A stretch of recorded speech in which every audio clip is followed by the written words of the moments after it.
tumsaidie Mheshimiwa Rais ili ndoto zake, matarajio yake kupitia karama zetu tupate kutimiza wajibu wetu, lakini Watanzania hasa maskini yale matarajio na matumaini yao kwa serikali yetu yapate kutimia. Mzee wangu Simbakalia, Kanali Simbakalia amezungumza vizuri ibara ya 8 na vifungu vile kwamba dhima kuu na lengo kuu la serikali ni ustawi wa wananchi, kulinda lakini pia kuangalia ustawi wa wananchi. Lakini mwananchi huyu ni nani? Mwananchi huyu Mtanzania ni maskini. Ni maskini ambaye anahitaji msaada wa kutoka pale alipo kupiga hatua nyingine. Pia dhamana ambazo tumepewa. Nazungumza haya kwa sababu naangalia uzito na majukumu ya TEMDO. Tumezungumzia Tanzania ya viwanda kwa muda mrefu, kana kwamba lilikuwa ni jambo jipya, na tumezungumzia Tanzania ya viwanda katika kipindi ambacho sisi wengi wetu ndio tumeingia serikalini. Tanzania ya viwanda, kwamba tunapozungumzia tasnia ya viwanda ni kwamba tuna wataalamu, tuna watu ambao wamewezeshwa, wana ujuzi ambao wanaweza kutusaidia kututafutia majawabu ya changamoto zetu katika mnyororo wa uzalishaji. Lakini halikutakiwa kuwa jambo jipya. TEMDO kwa umri wake haikutakiwa kuzalisha peanut butter. Haikutakiwa kuzalisha unga wa lishe. Ilikuwa inatakiwa kutuonyesha viwanda ambavyo vimetapakaa Tanzania nzima kwa teknolojia yake.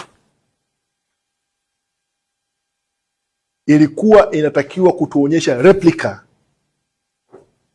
model Tanzania nzima ambayo TEMDO ndio imeinitiate. Tunaliangalia hapa kwa maana ya mkulima. Sasa hivi tunavyozungumza kuna mashine ya kuchakata mhogo unaotoka shambani kuwa unga, na iko wilaya ya Handeni, halmashauri ya Handeni, na ni wakulima wadogo chini ya halmashauri ndio wamepewa hiyo fursa sasa, kwamba badala ya kuuza mihogo wauze unga wa mihogo, lakini ya product moja ni starch. Na starch kama ninavyofahamu sasa hivi soko la China liko wazi kwa Tanzania.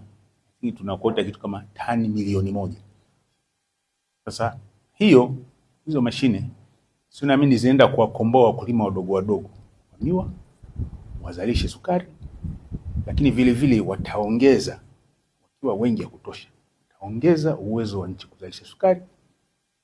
Sasa hii ni policy impact ya pili, kwamba ina impact kwenye trade.